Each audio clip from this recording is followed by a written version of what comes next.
मऊगंज में एक बार फिर साइबर ठगों ने ठेके और निर्माण कार्य का झांसा देकर बड़ी ठगी प्रयास किया, लेकिन इस बार उनकी ठगी की कोशिश धरी की धरी रह गई। एक जागरूक बेटी की सतर्कता से नाकाम हो गई उनकी ठगी की चाल। इरफान खान के मोबाइल पर फोन आया कि मऊगंज हॉस्पिटल भवन निर्माण के लिए बालू और गिट्टी की जरूरत है। फोन करने वाले ने खुद को ठेके से जुड़ा व्यक्ति बताते हुए एक गाड़ी बालू 32,000 और एक गाड़ी गिट्टी 25,000 कीमत की मंगवाई। कुल 57,000 का माल इरफान ने भरोसे में आकर गिरा दिया।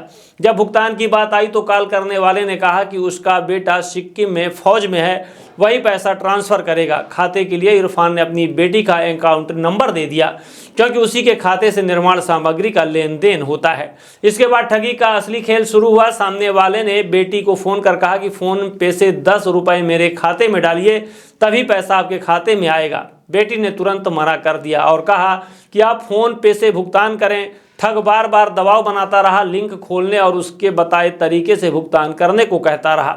यहीं पर बेटी को शक हुआ और उसने तुरंत पिता को फ़ोन कर बताया कि यह साइबर फ्रॉड है। सतर्कता दिखाते हुए उन्होंने किसी भी लिंक को ओपन नहीं किया। नतीजा यह हुआ कि बड़ा फ्रॉड टल गया। हालांकि भुगतान न मिलने के कारण उन्हें करीब 15,000 का नुकसान उठाकर बालू गिट्टी दूसरी जगह ट्रांसपोर्ट करानी पड़ी।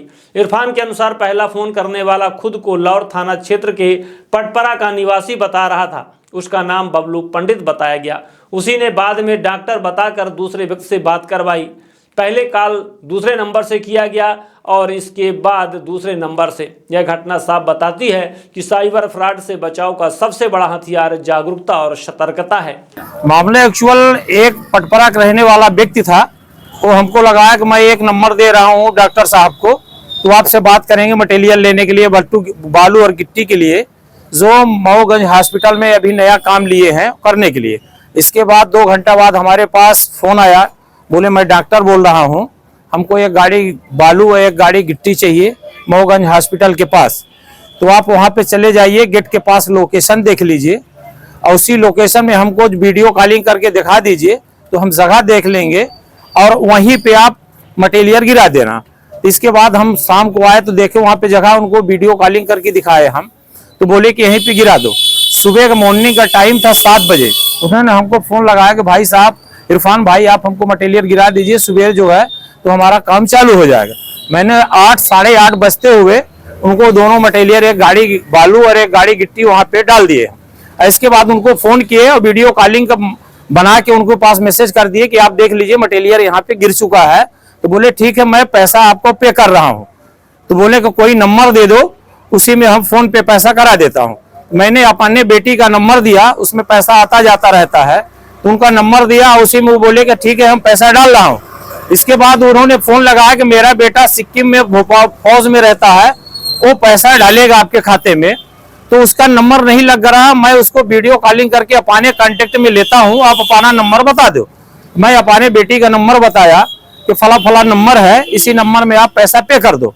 इसके बाद उन्होंने हमारे बेटी के पास फोन लगाया, बोला कि हम आपके मोबाइल में पेमेंट डाल रहा हूं, तो पेमेंट नहीं जा रहा है, इसीलिए आप उधर से फला नंबर दिया, इसी नंबर में आप 10-20 रुपए करके फोन पे में पैसा डाल दीजिए, तो उधर से मैं बड़ी रकम डालूंगा। इसके बाद बेटी ने हमको फोन लगाया कि पापा, उन्होंने तो ऐसा बोल रहा है कि आप पैसा उधर से डालो कुछ, इसके बाद मैं रकम डालूंगा। तो हमारे पास जब फोन आया बेटी का, तो हमने बोला कि नहीं, तुम कुछ नहीं करना है, रुको मैं बात करता हूँ उससे कि ये क्या बात है। जब मैंने सामने वाला डॉक्टर बोला मैं डॉक्टर हूँ, सामने वाले को लगाया, तो हम कहे भाई साहब मटेरियल आप लिए हो, पैसा आप डालोगे कि मैं डालूंगा। तो बोला कि जो है तो मेरा बेटा कार्ड से डाल रहा है, जो सिस्टम मैं आपके बेटी का बता रहा हूँ वो सिस्टम मोबाइल में करते जाएंगे, इसके बाद जो है पैसा उसमें चला जाएगा।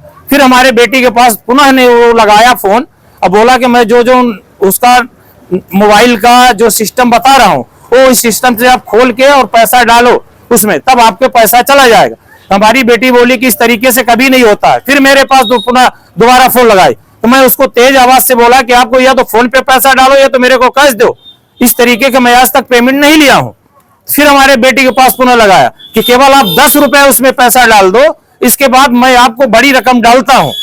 फिर जो है तो हमारी बात सब समझ में आ गई, हमारी बच्ची की बात समझ में आई। बच्ची हमारी पढ़ी लिखी थी, इसलिए बेटी के ही द्वारा हम लूटने का इससे बच गए। नहीं, जो भी खाते में पैसा था मेरे बेटी का, वो सारा ही पैसा वो साइबर खींच लेता हमको तो इधर माल गिरा दिया, तो उसमें कंगाल हो गए, उधर जो भी पैसा रहता वो भी खींच लेता। ये सामान जो है तो यहीं पे हॉस्पिटल में काम लगा था, वो 15,000 रुपए लॉस करके हमने पुनः दूसरे पार्टी को वो सामान हमने बिक्री कर दिया। और अब जा रहे हैं रिपोर्ट करने, मऊगंज थाने में रिपोर्ट करेंगे कि ऐसी ऐसी घटना मेरे साथ हुई है। न्यू खुशी मोबाइल जंक्शन एवं furniture house.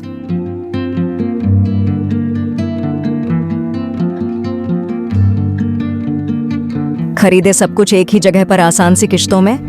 New Khushi mobile junction एवं फर्नीचर हाउस में मोबाइल, सोफा, बेड, अलमारी, बक्सा, पेटी, सिंगारदानी, TV, fridge, AC, washing machine, शादी का संपूर्ण सामान एक ही जगह में उपलब्ध है। हमारे यहाँ 0% फाइनेंस की सुविधा उपलब्ध है और 5 मिनट में कहीं के भी आधार कार्ड से आप फाइनेंस करवा सकते हैं। शादी का संपूर्ण इलेक्ट्रॉनिक और फर्नीचर सामान खरीदने पर पाए भारी छूट और सुनिश्चित उपहार। हमारे यहाँ मेगा एक्सचेंज ऑफर में पुराने के बदले नए सामान उचित मूल्य में दिए जाते हैं। हमारा पता है न्यू खुशी मोबाइल जंक्शन एवं फर्नीचर हाउस, ढेखा तिराहा, रीवा। हमसे संपर्क करें 89 89 90 19 92 और 62 64 72 0 23 3।